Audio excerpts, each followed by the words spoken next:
Chapter 11, Day 6, Sphere 5, Herukhuti, Divine Justice.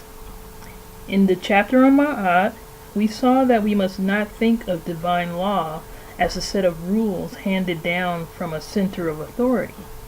It is the web of interdependence that must be obeyed if we want to succeed in our endeavors and survive in the world. We must think of divine justice in the same way. It has nothing to do with the use of authority and power to uphold what is fair, right, and so on. In the same way that success and survival inevitably follows the observance of divine law, obeying the interdependencies in the world, failure and demise inevitably follows its violation. God does not give to man the things he or she needs in the world, but has created a world in which all things proceed to their inevitable goal through a web of interrelationships. Similarly, God does not directly punish. The negative events that occur in people's lives are the logical conclusion of violating the law of interrelationships that underlies the world. In all areas of life, divine justice follows the model of the death that follows from ingesting poison. This understanding has eluded the present world due to the primitive conception of God as a father, a direct source of the fulfillment of man's needs and of the authority that punishes man for his or her transgressions. By taking the focus away from the inevitable consequences of ignoring and disobeying the law, the majority of people have been bewildered by their failure to secure God's grace and protection in spite of their prayers, belief, and good acts. It is important to realize that you can do these things and still not be in harmony with the 11 laws that underlie the functional parts of your being. Imagine a man who believes in God, prays, does meritorious deeds, but devitalizes himself through alcohol and sexual abuse, has little emotional control, accepts all kinds of negative thoughts, and so on. Will he not have countless reasons for not understanding why God does not answer his prayers, quote unquote? In other words, avoiding the wrath of God is not achieved solely by being fair, bright, and so on. One must be in total harmony with the 11 laws underlying one's being. The essence of the law of divine justice is contained in the fact that if one is in full compliance with Ma'at, not only will the offensive faculty of God, Herukhuti, Ogun, etc., automatically operate on one's behalf against those who have transgressed against us, it can also be invoked on behalf of others, the environment, etc. If we recall the fact that God is a part of the world scheme of interdependence, then an offense against anyone or anything which threatens the equilibrium of things is an offense against God, and will thus result in a reflex aimed at restoring the equilibrium. Where such violations occur in the social order of man, individuals who are in full compliance with Ma'at will have the power to willfully invoke the corrective force of God. The immediate catalyst of such an action is the Hekal Hilarim, justice and self-defense. A very common transgression of divine law revolves around the theme of self-defense and the implementation of justice. The symbolic geometrical arrangement of the tree shows the fifth sphere to be supplementary to Ma'at. We must look to the latter, then, for guidance in the understanding of this sphere. We must begin with the fact that since all things are functionaries in some process in the scheme of the world, the whole depends on them, as they depend on each other and the whole. You can expect, therefore, to receive support and protection from the whole against the transgressions of others, so long as you are not a transgressor yourself. Not only, therefore, do you have the right to defend yourself and to implement justice, the whole, represented by the forces that carry out God's law, will assist you in it. The Herukhuti faculty is one of the most distorted of man's faculties. It is due to the fact that the past 2,500 years the world has been dominated by imperialists and oligarchs who can only stay in power by blunting the enslaved's sense of justice.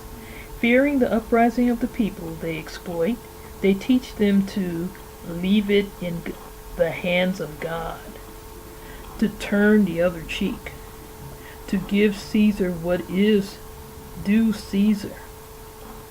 Now, since when and how did Caesar come to own what others work for? And while turning the other cheek might impress a few, it will have most of you turning in your graves. No disrespect here, but it was one of the world's greatest imperialistic nations, Rome, which published the text in which it is said that Jesus said this. If someone strikes you on the cheek and steals your shirt, the whole world and God must stand up and say, no, you cannot do that. If you can get away with such conduct, then the entire order must collapse. If man has enough sense to make this the law of his land, has he outdone God? If it is God's idea that the wrongdoer will be rehabilitated by turning the other cheek, I care not to experiment with the concept, but you may. Try it for the rest of your life, and let that be the last word. This raises the other question. How should transgressors be dealt with? Once Ma'at is understood, then we will see that the concept of punishment has no place in the divine order. The truth points to the restoration of the transgressor to his or her sphere of activity in the scheme of things. We must understand that no transgressor is an individuated existence, though he or she may act as one. In a world of mutual relations and interdependence, everyone is shaped by the commissions and omissions of all others in the world. Every transgression raises questions not only of the transgressor, but also of the society that played the major role in shaping his or her existence. Barring illness, there are no incorrigibles. There exists only ignorance of the dynamics shaping the lives of people. Restraint, of course, until correction is accomplished, is the ultimate legitimate action of justice. Killing the wrongdoer is the victory of the strong and not of right and understanding.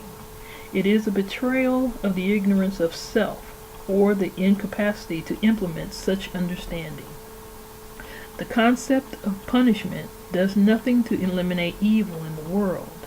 The true purpose of justice is to eliminate the causes of the violation of the intrinsic order underlying the world. Punishing rapists and assassins will not stop rape and murder. Only the institutionalization on a national scale of the science of self-knowledge will. Assignments.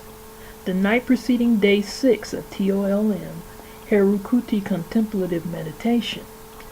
1. Review the material given in this chapter, as well as the preceding sections wherein Herukhuti was discussed. Additional data should be looked up through the index. 2. Go into trance using the instructions given in Chapter 5. You may also have a TOLM partner assist you with trance induction through Ari Sa'unk. 3. Once you are in trance, see signs of trance in Chapter 5. Recall to mind, contemplate situations in which you violate the laws of the Herukhuti part of your spirit. Write down these situations as detailed scenarios. Take note of when, where, and with whom what is said and done in the situation. You will use this scenario in your work in the days ahead. If you are not able to maintain yourself in trance as you perform this introspection, continue with the deep breathing throughout the contemplation. 4. The following questions will also assist you in your introspection. Herukhuti Questionnaire. It is of utmost importance to note that the answers to these questions are to be sought in what your behavior shows and not what you say, know, or believe about the subject. The questions concern your ability to do and not just your knowledge of the subject. 1. Are you willing and able to suffer loss if gain must be achieved at the expense of another? If your answer is yes, you have 30 points. 2. Is your Ma'at score above 40 points? If your answer is yes, you have 15 points. This question seeks to determine your minimal observation of Ma'at to qualify for divine protection. 3. Are you willing and able to invoke justice upon your person in front of your peers when you have committed an injustice? If your answer is yes, you have 30 points. 4. Are you able to force yourself to resist any and every emotional conditioning? If your answer is yes, you have 15 points. Day 6 of TOLM. Herukhuti assignment. From this day on, you must make the effort to observe the laws of Herukhuti in regards to the area of life you are now seeking to rectify, and to whatever area the insight spills over. As this is the very beginning of the process, and there are many other sets of violations, 9 more to be exact, do not be concerned over the fact that you may not be succeeding in your efforts. Of chief importance is giving respect to the presence of God in your spirit by resisting acting from emotional and sensual influences.